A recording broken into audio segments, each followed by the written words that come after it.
Hi, this is Dr. Shungo Blake, CEO of True SK Consultants, host of the Classroom Hip Hop 101 with yours truly, Dr. Blizzy, and the nation's hip hop principal. I have over 28 years experience of educating students in urban communities, and along with that, I have done extensive research on how to improve urban schools. Teachers, teaching remotely has you traveling through uncharted territory.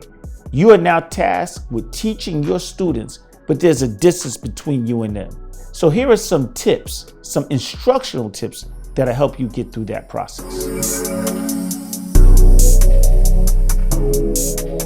Don't waste students' time. What I mean by that is don't give students busy work. Don't just upload work on a computer for students to do because an administrator told you this is what you have to do during this time.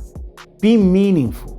Be thoughtful about the lessons that you plan, and what you put on remote learning platforms, make sure that it is academically rigorous, challenging, and thoughtful. Don't go overboard with online teaching.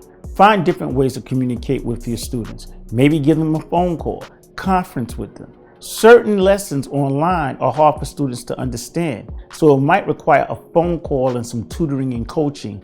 That gives it that personal human relations touch. Address diverse learning needs remotely. Just like in school, when you're teaching, you have differentiated instruction. You plan your lessons to meet the needs of your students and where they are both academically, socially, and emotionally.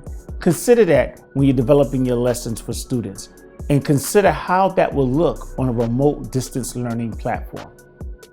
Give parents clear direction.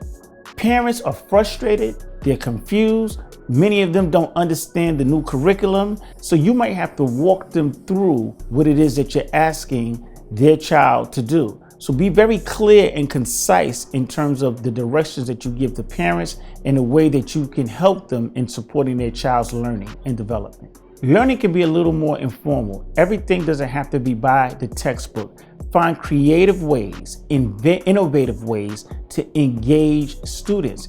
If you produce lessons that are engaging, that will make students want to log on because they're interested in the content that you're delivering. So kind of think like they think and figure out ways to connect with them and then present those kind of lessons on your distance learning platform. So in other words, try thinking outside the box. Don't be textbook, and please, don't be robotic. Some subjects work better in one mode than the other. For example, an ELA lesson may be a great lesson to post online, and the students could pretty much follow the directions that you're giving them on the platform.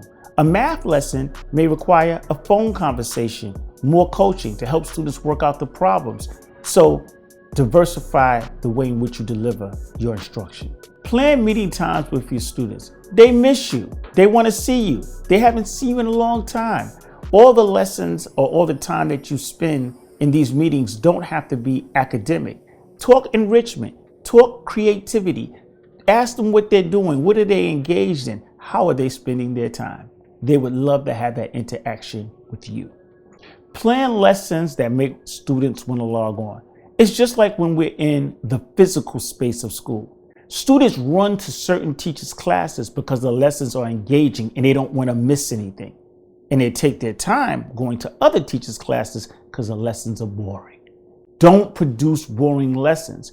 Produce lessons that make them want to run to your class, but they'll just be running to your class remotely. If you would like more tips and information, go to trueskconsultants.com every Friday, 3 p.m. for a question and answer session. Join our live stream. And thank you.